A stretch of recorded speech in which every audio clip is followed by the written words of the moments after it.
Thanks for joining us for this week's episode of Ears to Hear. These next few weeks, we're going to be thinking about expediencies. If you don't know what that means, don't worry, we'll explain that as we go along. This week, we're going to be looking at the subject of preachers, and more specifically, located preachers. Thanks for joining us.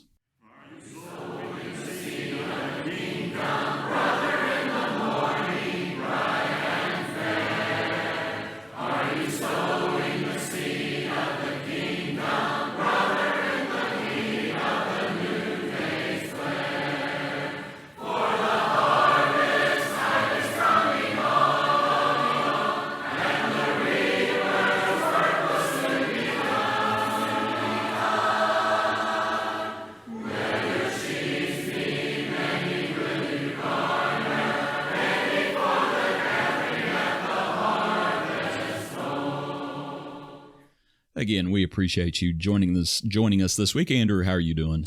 John, I'm doing well. It's good to be back. Yeah, I had family came in last week, and I just felt like needed a week off. So yeah, feels like we're back to normal here. And then someone thought we had just quit altogether, right? They thought we were just donezo. If we gave a wrong impression, we apologize for lack of apologize for that it was just taking a week off. But anyway, this week and the upcoming weeks, we're going to be talking about expediencies. And I guess before we go any further, let's just define expediency for us. Oh, yeah, because we say churchy words every now and then. Yeah, it's a churchy word. That's a very churchy word. It is. But it's also a word used in Scripture. Yeah. So it's not purely an invented term to describe, human efforts to organize the church. Really, the idea of something being expedient, just even as we use the word in our English language, it's just something that's a convenience, something that's helpful. It's kind of my general, that would be my 5-cent definition. Yeah. What were the two words? Helpful? Helpful or convenient. Yeah. And like you said, it shows up in Scripture. It shows up in a few different places. Sometimes it's translated as expedient. Other times it's translated as, helpful or profitable? To your advantage or profitable. Yeah. So that's the idea. So when we say, is something expedient? Right. Is it helpful? Is it profitable? Is it advantageous? Right. Right. So like I said in the intro, we're going to be thinking about the expediency of having a located preacher.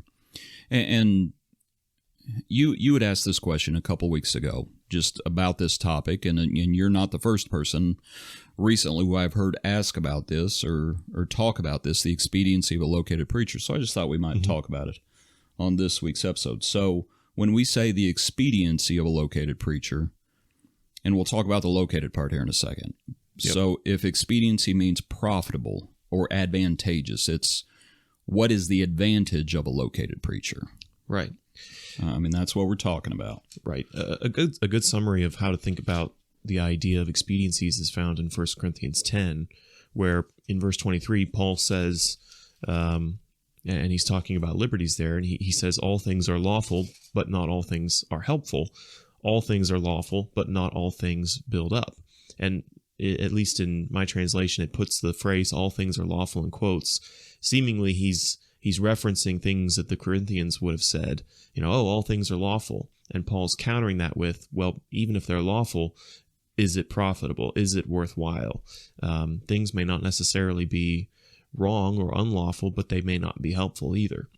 Yeah. And I think that's a good way to frame the conversation of expedient, is establish if something is lawful and then establish if something is profitable. Yeah. In verse 24, let no one seek his own, but each one the other's well-being. Mm-hmm. So it's not even what is profitable for me, it's what is profitable for you. Right. What is profitable for others, what is profitable for all. And it's the case of self-denial. I guess something else I wanted just in the intro, I guess. Okay, define located. What do we mean by located? Well, I think because I don't think we're not gonna go down. Do we have to justify preaching? I don't think we need to do that. Yeah, certainly not. There's plenty of examples. I mean, Timothy was sent, Paul was sent, Paul journeyed around and preached. I mean, Jesus preached. The idea of one who adopts the role of a teacher or one who preaches, that's well established in Scripture. Yeah. When we say located, at least what comes to my mind is just, kind of the Western-centric view of churches, and churches being used to having somebody who is paid to, do the sermons on Sundays and speak in front of the group, and in some ways they become the public voice of teaching and what people hear if they go to that church. So I guess the question is, do you want to tackle the paid part of that, or what was the other phrase you used? The dedicated, or the voice being exclusive to one congregation kind of thing. And just the idea of, if when we talk about the located preacher, so is this, he is paid to do this? Is the problem paid, or is the problem this is his occupation? Right? Because those are two different issues. For example, right, when Paul's in Corinth, and we were talking about this beforehand, he was not supported by the Corinthians. Yes. Now, he was supported by somebody else, and he also made tents. Mm-hmm. But, and we may talk more about that in the course of this discussion, but they did not support him. So if the issue is support, or if the issue is you have this individual who is dedicated to this work in a specific place, right, is that which issue you want to tackle first? Well, I guess we can start with tackling the question of preaching as a paid career or paid occupation. I mean, I had a couple of verse references just pointing to the fact that preachers in the Scriptures sometimes were paid. They did not always have to be paid, as you pointed out. Paul would at times accept payment from a congregation, sometimes for reasons where he thought that wouldn't be a good idea for him to do so. He didn't accept payment. Another verse that I had was in 1 Peter chapter 5. 1 Timothy 5, where he's talking about a laborer deserving his wages. And I think Paul in other places uses the same analogy. Yeah, we'll come back and read that in a second, but go ahead. Yeah, so 1 Timothy 5 in verse 17 says, and this is actually talking about elders at first, but he says, let the elders who rule well be considered worthy of double honor. And then he says, especially those who labor in preaching and teaching. So it seemed as though some of the people in the congregation who were considered elders may have also been devoting themselves as a full-time thing to the work of preaching or teaching. And then he says, for the Scripture says, you shall not muzzle an ox when it treads out the grain, and the laborer deserves his wages. So, maybe there's somewhat of a metaphor going on where the wages due to an elder would be that double honor that's spoken of. Yeah. But I think pretty much everybody says that's what it's talking about.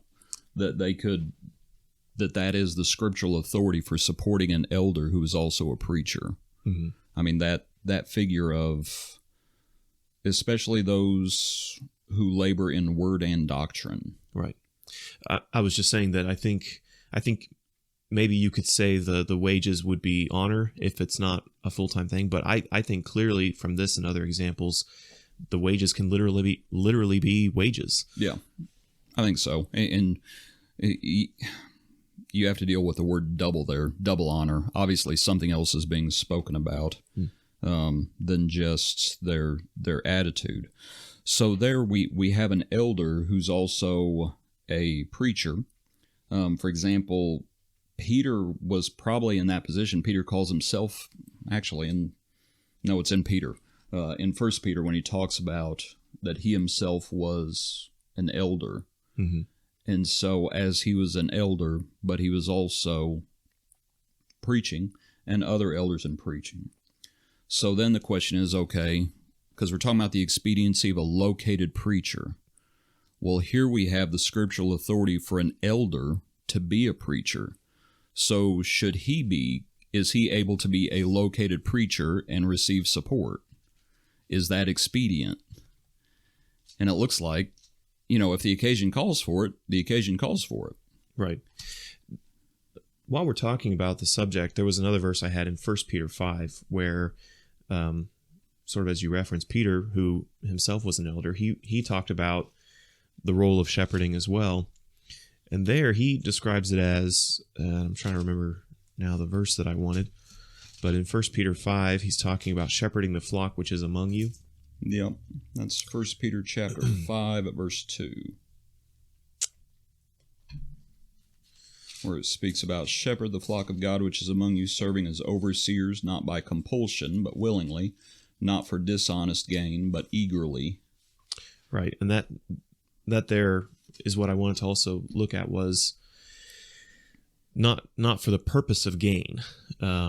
He says that it ought to be done willingly. Yeah. And the ESV translate it not for shameful gain. Right. So it's not just gain, but so if you had those who were doing it for mercenary means, right, and they were just doing it, they weren't doing it because they believed it, right. Frankly. So really, when we boil this down and we're looking at the question of, okay, paying someone to preach or paying someone to be a teacher, if someone, and if they happen to be an elder from the first passage, if they are devoting themselves fully to preaching and teaching, that's a time draw. That's a demand on their personal resources as far as their time. If they have a family to support, they're going to be stealing away time from what else they may be doing, which is probably trying to make a living, which is what most people, the majority of their time is devoted to that.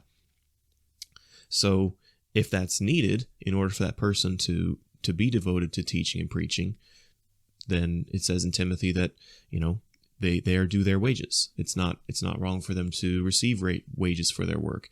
But we ought to think of it also along the lines of 1 Peter 5, where it shouldn't be seen as a way to get rich or for the purpose of earning money.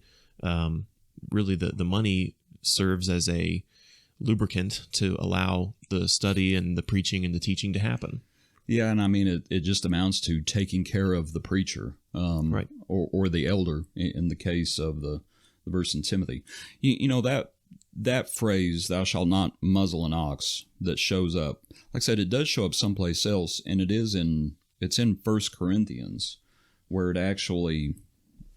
Oh, let's see if I can. Andrew, I mentioned in the sermon Sunday that I have bifocals now. And you know how hard it is to read in my new glasses? Nope. It's very hard, Andrew. This is 1 Corinthians chapter... Oh, good grief. 1 Corinthians chapter 9. Yeah, 1 Corinthians chapter 9. And it keeps referencing the "thou shalt not muzzle an ox while it treads out the grain." That's an Old Testament quote. Right. And we're going to look at something here in a second, because... you referenced a minute ago about those who partake of the altar, and it starts referencing some Old Testament stuff. Mm-hmm. And in 1 Corinthians chapter 9, and we'll just start reading, because this is Paul talking about the matter of liberties, the issue of liberties, and he's using himself as an example of someone who had denied himself this liberty. But when he talks about it, the whole point of liberties is you have this right. You're just not exercising this right. But it is still a right. So in verse 3, he says, and this is 1 Corinthians 9, verse 3, "My defense to those who examine me is this: do we have no right to eat and drink?" And so you can tell there are those who are accusing him. There are those who are casting aspersions at him. And he says, this is my defense. My defense to those who examine me is this: do we have no right to eat and drink? Do we have no right to take along a believing wife, as do also the other apostles, the brothers of the Lord and Cephas? Or is it only Barnabas and I who have no right to refrain from working? Whoever goes to war at his own expense, who plants a vineyard and does not eat of its fruit, or who tends a flock and does not drink of the milk of the flock? Do I say these things as a mere man, or does not the law say the same also? For it is written in the law of Moses, "You shall not muzzle an ox while it treads out the grain." Is it oxen God is concerned about? The answer to that is no. It's like, that's not what we're talking about. We're talking about this subject that we're talking about. says, or does he say it altogether for our sakes? For our sakes, no doubt that is written that he who plows should plow in hope, and he who threshes in hope should be partakers of his hope. If we have sown spiritual things for you, is it a great thing if we reap your material things? If others are partakers of this right over you, are we not even more?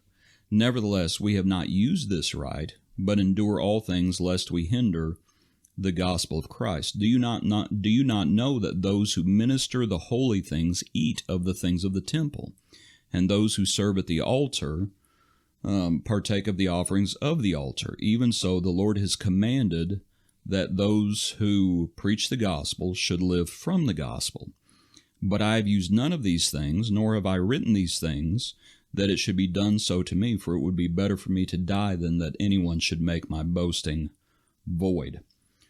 But as he speaks about it, and he's talking about it, and he says, if others are partakers of this right over you, I think that shows Corinth was supporting someone, but they were not supporting Paul. He says, I didn't take anything from you. And he gives his reason for it, but he also says that he was not exercising that liberty, even though the law says, you shall not muzzle an ox while it treads out the grain. And even as the law talks about, those who minister the holy things eat of the things in the temple. And even though the Lord has commanded that those who preach the gospel should live from the gospel. When you come up to 2 Corinthians, and he speaks about it more, and this is 2 Corinthians chapter 11 at verse 7, he says, did I commit sin in humbling myself that you might be exalted? Because I preached the gospel of God to you free of charge. I robbed other churches, taking wages from them to minister to you. And when I was present with you and in need, I was a burden to no one. For what I lacked, the brethren who came from Macedonia supplied, and in everything I kept myself from being burdensome to you, and so I will keep myself. And that's somewhat of a sad passage because, for one thing, he talks about he robbed other churches. That's not the sad part. We know the Philippians sent help to him while he's in Corinth. And I'll just ask you, how would you feel? And let's see if I can get the situation. If there was a preacher that the church here was supporting, not local, someplace else, and if that church where that preacher was a member of, if he refused to take anything from that congregation, but we supported him so that he did not have to take help from them, that's an odd situation. But that is the situation Paul was in. Yeah, it is. It seemed like from both the letters to Corinthians that Paul knew that there were those who were taking issue with him, and there were those who were doubting the legitimacy of his apostleship. There were those who were doubting the motive of Paul's preaching altogether. So I think Paul saw in Corinth the need to reassure them that, I'm doing this for the sake of the gospel. He's not a mercenary. Right. Like you talked about, he's not doing this for dishonest gain. Right. That's not why he's doing it. And he says in 2 Corinthians, just after the passage you read, what I am doing, I will continue to do in order to undermine the claim of those who would like to claim that in their boasted mission, they work on the same terms as we do. So he's in a way saying, look, by preaching to you free of charge and preaching to you as a free agent, I am not beholden to any motive for gain. I'm not doing this out of any other motivation than to serve the spread of the gospel. The part of it that I thought was sad is because he talks about, in that passage he says, and when I was present with you and in need. Right. And that there was a point where he was in need. Right. He could have used it. He could have he needed it. But he didn't take it from them. Wouldn't take it from them, and he knew that by the generosity of other Christians that he had worked with. And this is in Corinth, so we know he was with Priscilla and Aquila. Right. Talks about him making tents with them. Mm-hmm. So he was getting help from others, and he was working somehow secularly, making tents. And he wasn't doing that just because he was in love with making tents. That's not why he was doing it. So that shows, for one thing, that shows, can a preacher have an outside job? And I think that shows, well, Paul did. Mm-hmm. Then the question becomes, is it expedient for a preacher to have an outside job? Well, that's a whole nother question. Right. For Paul, he thought it was expedient for him to make tents. And yet when he talks to Timothy, and we might read it here in a second, when he talks about doing the work of an evangelist. Now let's go ahead and go up there and read it. And this is 1 Timothy. And we might just work our way through 1 Timothy. Yeah, let's just do that. Let's see, in 1 Timothy, and let's just start in chapter 4. In 1 Timothy chapter 4. And actually 1 Timothy chapter 1. We'll back all the way up to chapter 1. Chapter 1 verse 3. And I urged you when I went into Macedonia, remain in Ephesus. And just that idea of remaining there. I think other translations use the word stay there or stay there still or something along those lines. Right. But that's what Timothy was. He was in Ephesus for some time, and he had his work to do. And as Paul talks about that work and the charge that he gave him, this is chapter 4, verse 12. Let no one despise your youth, but be an example to the believers in word and conduct and love and spirit and faith and purity.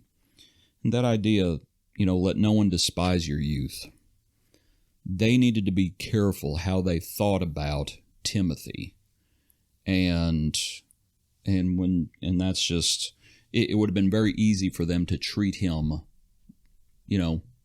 as he was a young man. Mm-hmm. It would have been easy for them to mistreat him. Verse 13, till I come, give attention to reading, to exhortation, to doctrine. It seems like that reading there might be public reading. That may be actually somewhere in there it talks about public reading. In other translations, do not neglect the gift that is in you, which was given to you by prophecy with the laying on of the hands of the eldership. Meditate on these things. Give yourself entirely to them. And that's the part I wanted to key in on. Give yourself entirely to them, that your progress may be evident to all. Take heed to yourself and the doctrine. Continue in them, for in doing this you will save both yourself and those who hear you. That idea of giving yourself entirely to them. Paul, at the very least, for one thing, Paul's an apostle, and he says the things that he learned, he did not learn from man, that it was by revelation. Now, does that mean, and this starts getting into, there's some stuff I just don't know, and what I mean for, like when Peter talks about Paul wrote some things that were hard to understand. Did the apostles still have to study? And I would say they did, that they still, even though things were revealed to them, right, they still had to read, and they still had to meditate on things, like Peter when the sheet is let down, and it says, and he thought on those things. Right. And Paul, even in the tent making took up some of his time. I don't know how much it was. It had to take up something. But he felt like he had to do it. And he gave his reasons for it. And my point is simply this. The time that he spent making tents, could he have spent that doing other things? Yeah. And he could have. When he talks to Timothy and he says, give yourself entirely to them. Paul would prove later that even when he was a prisoner, he would use every moment to write and send letters. So there was probably no shortage of things that Paul could have been working on besides making tents if he had the opportunity. And here's an apostle and a preacher, as he talks about himself. And because of the brethren and their attitudes, and again, Paul's doing it by choice, he is occupying his time making tents. Right. And I don't know, that just kind of, it's a sad thing. It would be like Jesus starting his ministry, and then rather than healing people and teaching people and doing miracles, he said, hold on, I got to go back to Nazareth because I have I have some floor joists that I have to put down. And it's like, wait, what? And, and even there, you look at how they were provided for, and it talks about the women who provided for them out of their substance. Like, Right. There were those who were providing for them so that they did not have to keep fishing at the Sea of Galilee, so that he did not have to keep on being a carpenter. Here with Timothy, and again, this is the part where he speaks about giving yourself entirely to them, and then using the same, all through this. Over in 2 Timothy 2, I think it speaks about this same thing, and it's verse 6, the hardworking farmer must be first to partake of the crops. Consider what I say, and may the Lord give you understanding in all things. But that phrase about muzzle an ox, and like I said, it's from the Old Testament. And when he starts pulling in those Old Testament examples, like those who partake of the altar, I thought it, and I wanted to get your take on this, and we didn't talk about this beforehand. In the Old Testament, you had the priests, right? And you had the Levites. And the Levites were not priests, but their job was basically to do whatever they needed, right? To help out however they needed. Yeah. But they had no inheritance, right?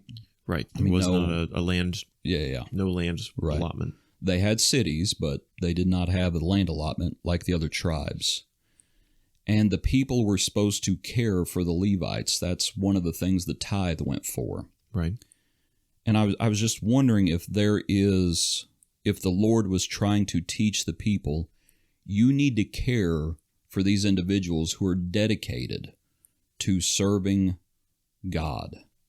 And at one point, and it's actually at the tail end of Nehemiah, and so this is after the captivity, and Nehemiah realizes, let me get back there. This is at the tail end of Nehemiah. Oh, no, if I can get my fingers to work. Because what was happening was the Levites were actually being forsaken. And this is Nehemiah chapter 13, down around verse 8. It grieved me bitterly. Later on in the account, verse 10, I realized that the portions for the Levites had not been given to them, for each of the Levites and the singers who did the work had gone back to the field. So I contended with the rulers and said, why is the house of God forsaken? And I gathered them together and set them in their place. And then all Judah brought the tithe of the grain and the new wine and the oil to the storehouse, that they were commanded to take care of the Levites. And all of a sudden, when you come up to the New Testament, and some of these Old Testament examples are being used to teach, frankly, Gentiles. Right. With the Corinthians, with the Ephesians, it's like these are predominantly Gentiles. And yet you have the law being referenced. Not good to muzzle the ox while it treads out the grain. It's like you need to care for them. And how is Timothy going to give himself entirely to the work if he has to go back to the field? Right. If he has to go and get a part-time job? Yeah. In Ephesians 4, when it talks about, Jesus established the church, and then he gave all these different roles. He gave some as apostles. He gave some it talks about some as teachers. Yeah. And the purpose that it says after that verse, that the reason for this is for the equipping of the saints, and so that the body grows in unity. So that's the intent. And if we look at the work of a preacher, well, if someone is able to, devote more energy, more time to the study of the scriptures and to the formulation of teaching and ways to teach and things to teach about so that people can be better equipped, you're looking at a situation where through one person's efforts, the group can be better equipped and the group can be more thoroughly equipped with a deeper level of study effort put into it. I mean, if one has to support themselves and try to do the work of teaching, it can be done and the teaching can happen, but maybe it's not as in depth. Maybe there can't be as much time devoted to it as in other cases. And I've told people, I got my teaching degree a few years ago, and people still ask me, and they ask me why'd I get the degree, frankly. But some people will say, well, I could teach in an elementary school and preach, and I tell them bluntly, it's like, I don't know how I could do it. I mean, they both teaching's a full-time job, definitely. Yeah. And frankly, either way you look at it is or should be a full-time job. If preaching is not a full-time job, then the preacher should probably work harder, for lack of a better way of putting it. I'm in no way denigrating those who have to make tents. Sure. I think something suffered with Paul. I feel sorry for Paul because on top of everything else, he had to make tents. Yeah. I've thought before, I haven't pursued the idea of preaching as a career, but, being an engineer right now, I look at the time it would take and the time if I was to preach it that I would want to put into that. Right. I definitely wouldn't be able to do it to the level that I would hope to be able to do it at and still, right, maintain my current job. Yeah. It's interesting from looking at this because, we looked at the question of, okay, payment, having a full-time preacher, having a preacher as a paid role. And we asked the question, is it expedient? And we right, see examples of both that it is expedient to pay a preacher. And in the case of Paul and Corinth, Paul saw it not as expedient to be paid. Would you say is it fair to say with Paul that he chose to not take it? The expediency was because of the Corinthians, I don't know of a better way to put it, bad attitudes. Well, I think the question of expediency is it helpful? And in the case of the Corinthians, the question had to be helpful to whom? Right. And it was Paul, helpful to them. It would have been helpful to Paul, definitely, right, to be paid and be supported so that he could more adequately devote to the work of teaching. Right. But he saw that it would not be helpful to the Corinthians, who would perhaps use that as ammunition to not trust Paul or take issue with it, or just or even just be burdensome to them. Maybe a congregation can't financially support a preacher full time very easily. And I will say that situation does happen. That does exist. And I think today. that situation will happen more and more, by the way, as time progresses. Yeah, the plethora of churches from years and years ago, many of them are shrinking in size, so it's very hard for most of those churches to support a full-time evangelist. Yeah. I was just thinking of, Paul also refers to the Corinthians and his not being burdensome to them. Mm-hmm. At the tail end of this is 2 Corinthians chapter 12, when he says, I will very gladly spend and be spent for your souls, though the more abundantly I love you, the less I am loved. But be that as it may, I did not burden you. Nevertheless, being crafty, I caught you by cunning. Did I take advantage of you by any of those whom I sent to you? And anyway, just as he talks about it, and he's talking about the subject that we're talking about. I also wanted to read, this is from Titus 2, at verse 1, speak the things which are proper for sound doctrine. And it talks about the older men being sober, the older women likewise. And then it talks about the young women, and it talks about the young men, verse 6. And verse 7, in all things showing yourself to be a pattern of good works. And as Titus was also a young preacher, that idea, because a part of this is a located preacher. Mm-hmm. And Titus was obviously a member of the church. How can you be an example?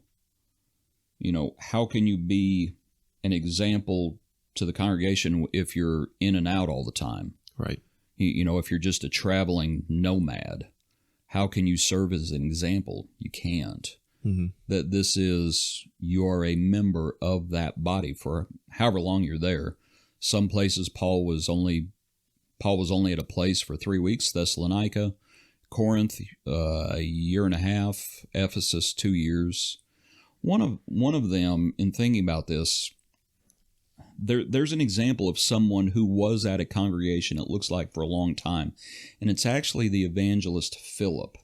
And actually, come back to the book of Acts, and this is Philip, and there are multiple Philips in Scripture, but we're introduced to this Philip in Acts chapter 6. He was one of the 7 that was chosen. This is Acts 6, verse 5, and it's the account of the Grecian widows is where we're first introduced to this Philip. But anyway, so as we're introduced to him, then you have the account, of course, of Stephen, and you have Stephen on trial. And then in chapter 8, you have Philip again, who goes to Samaria. And that's the lead-in for Simon the Sorcerer. But then after Simon the Sorcerer, you have Philip. He's the one who preaches to the Ethiopian. Now, when the Ethiopian is baptized, in the tail end of Acts chapter 8, it says, verse 39, when they came up out of the water, the Spirit of the Lord caught Philip away, so that the eunuch saw him no more. He went on his way rejoicing. Philip was found at Azotus, and passing through, he preached in all the cities until he came to Caesarea. All right, so that puts Philip in Caesarea. And the interesting thing about that is to look all the way up in Acts 21. That in all of Paul's journeys, and there Paul is journeying all over the place, and in Acts 21, at verse 7, it says, and when we had finished our voyage from Tyre, we came to Ptolemy, greeted the brethren, and stayed with them one day. On the next day, we who were Paul's companions departed and came to Caesarea, and entered the house of Philip the evangelist, who was one of the 7, and stayed with him. So that means it's the same guy. Yeah. And he's still there all that time later. He's still there. And by this time, we know from verse 9, who has he had? And that's, now this man had 4 virgin daughters who prophesied. So that gives you an idea. Most commentators talk about, they think that there's probably around 20 to 25 years has gone by. So the whole time, Paul has traveled hither and yon, breaking new ground, spreading the gospel, and there's nothing wrong with that. Right. But the whole time he's done that, where's Philip been? He's been in Caesarea. He's been there long enough. I mean, there's no account of his family mentioned before this. When he goes to the Ethiopian, there's no mention of him having 4 daughters. But now all of a sudden, he has 4 virgin daughters who prophesied. And so a significant amount of time has gone by. And it's just an example of he had stayed there. Right. He had stayed there, and he was the located evangelist. Other things, let's see, other things to consider. I had on my list 1 or 2 other passages. One is in James chapter 3 when it talks about let not many of you be teachers. Right. And it uses that picture of the bit in the horse's mouth, and it also uses the picture of a rudder on a ship. And that picture of the rudder on a ship, I thought that was, and I don't think it's exclusive to preachers, but it is exclusive to teachers, just because that's the context. Right.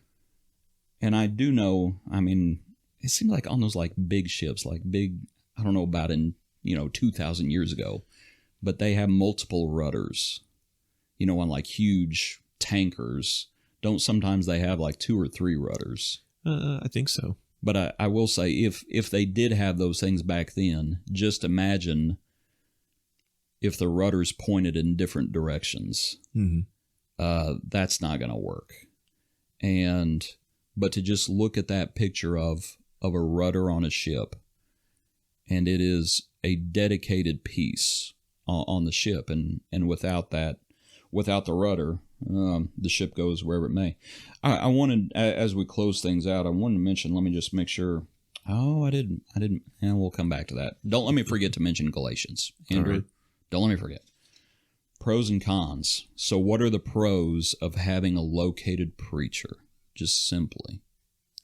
Well, I think, again, drawing from Ephesians 4, when it comes to equipping the saints, right? I mean, you talked about the idea of a preacher serving as an example of one who teaches. And I think part of equipping is giving other people the tools of how to approach God's word from the perspective of trying to teach it to someone else. I mean, that's a responsibility that all Christians have. That's not just a preacher's job. So, by having someone who is fulfilling the role of teaching for the congregation, I mean, that's a role that other people can emulate, and the ways that they teach and the lessons that they give, it equips us as members by having someone that we can look to as an example of, how to do this and what this might look like. In to go along with that idea of an example, and when Paul's talking to Timothy and he says, commit this to faithful men who can teach others. Right. And that is also the job of an evangelist. Right. It's like, that is my job, to to commit this to others who can in turn teach others. And just on my list, and I know this is kind of just quickly, it's like to have someone who's dedicated to the work. Mm-hmm. And they are not distracted by other things. When Paul talks to Timothy, he talks about that. It's like, you're not distracted by other things. You're dedicated to it. You're able to give yourself entirely to it. I wonder, and this goes more to the located part, the idea of stability. And it's not like this too much. It's not like this too often. Every once in a while it is. But, I've known places that went through where preachers were in and out every 2 or 3 years. Yeah. And I would suggest that's a good amount of instability. I just think that if that happens too often, you run the risk of the congregation just starts to see the preacher as separate. Yeah. If it's like, well, they're not going to be around for very long, they don't become integrated into the body. Right. And Ephesians 4 also says that the point is to grow in unity. So if the preacher is, the separate class of member, then you run into the issue of, well, they're not seen as fully part of the body, or they're just there temporarily, and that's not a healthy environment to have teaching or preaching take place. And that does start, I would suggest it's conducive to the hireling mentality. Mm-hmm. And whether it's the hireling mentality on the part of the preacher that he views himself as a hireling, or whether it's the hireling mentality on the on the congregation's part. Right. Neither one is good. Right. At all. If a congregation sees the preacher as a hireling, there's a temptation to see them as exercising control over the preacher. Yes. So, then there's maybe a temptation there for churches to tell preachers what they can or can't preach. And that gets into apostasy. I mean, that's heaping up themselves teachers. That's a big problem, because if you're just curating what you want the teacher to say, and you're not hoping that they teach the truth, the truth should not be subject to anyone as a hireling. Right. And that's a preacher has to understand they work for the Lord. Right. If they ever lose sight of that, they need to stop preaching. Yeah. I wonder if that's part of Paul's reason when he wouldn't take payment from the Corinthians, was just as a way to show to them, Oh, I think so. You have nothing. You're not. You don't have any hold over me, and you don't have any hold over the truth. Right. Yep. Very much so. And I was in my notes. I just put, I wrote down hirelings, mm-hmm. because the question is, why would someone want a hireling? And I think you've already touched on one. It's about control. And you want to hear what you want to hear. And if you hear something that hurts your feelings, well, if you hire a contractor and you don't like the work they do, what do? You shop around. Yeah, you shop around. So one thing is, it's about control. It may also be about seeking men's applause.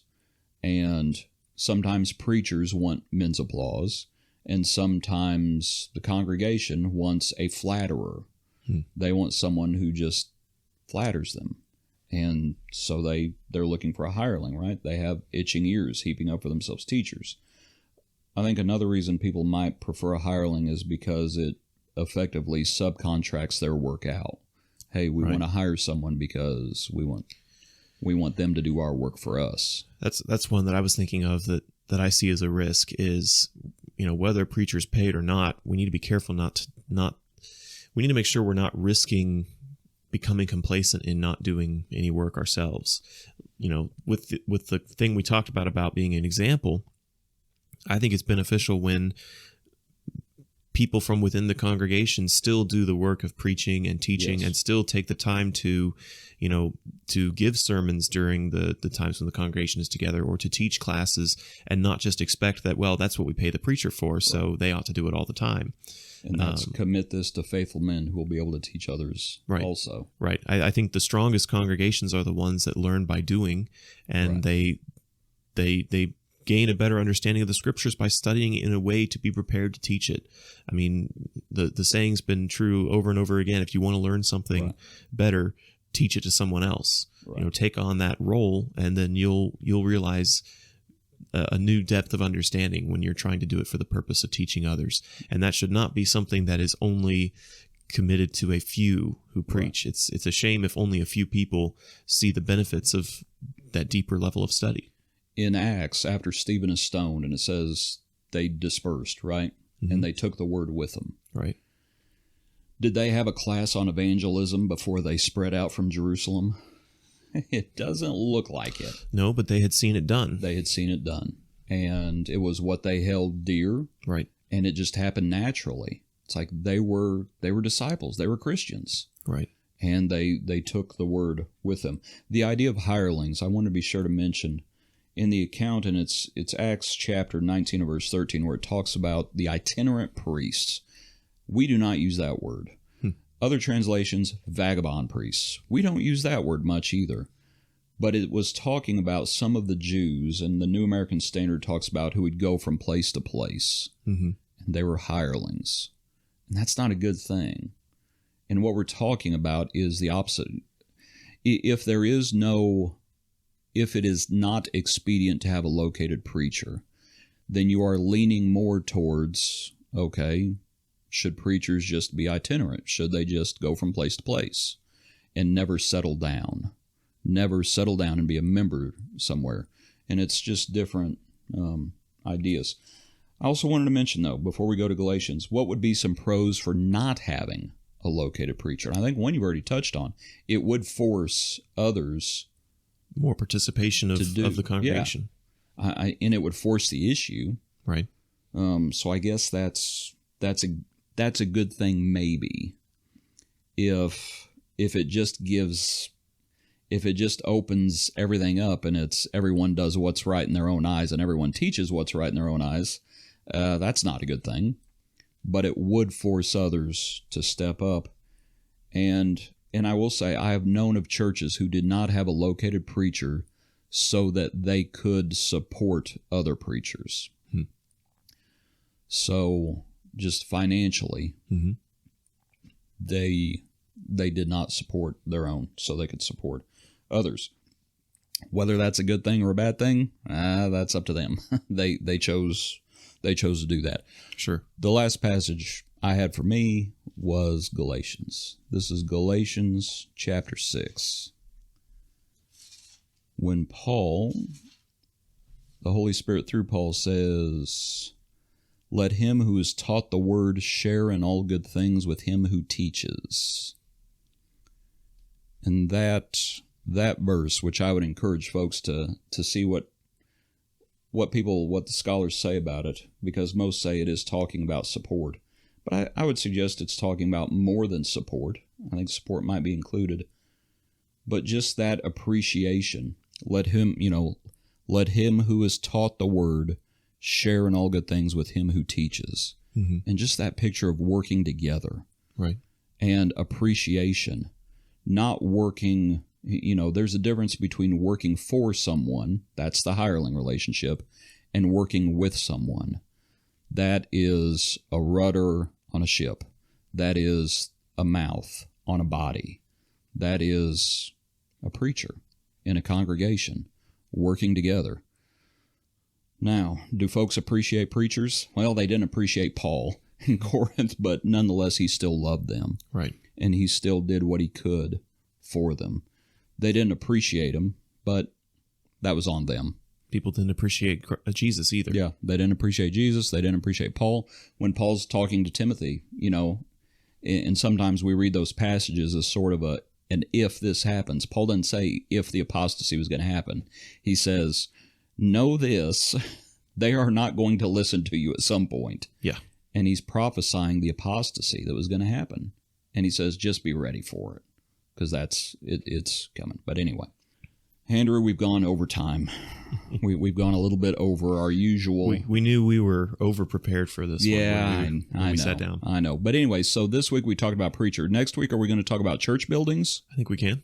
So I think that's the plan. Is it expedient to have a church building? So anyway, I hope this study's been beneficial for you. If you've tuned in, we appreciate you, Andrew. I appreciate you. Appreciate you, John. Thank you. I hope everyone has a good week, and we thank you for having ears to hear.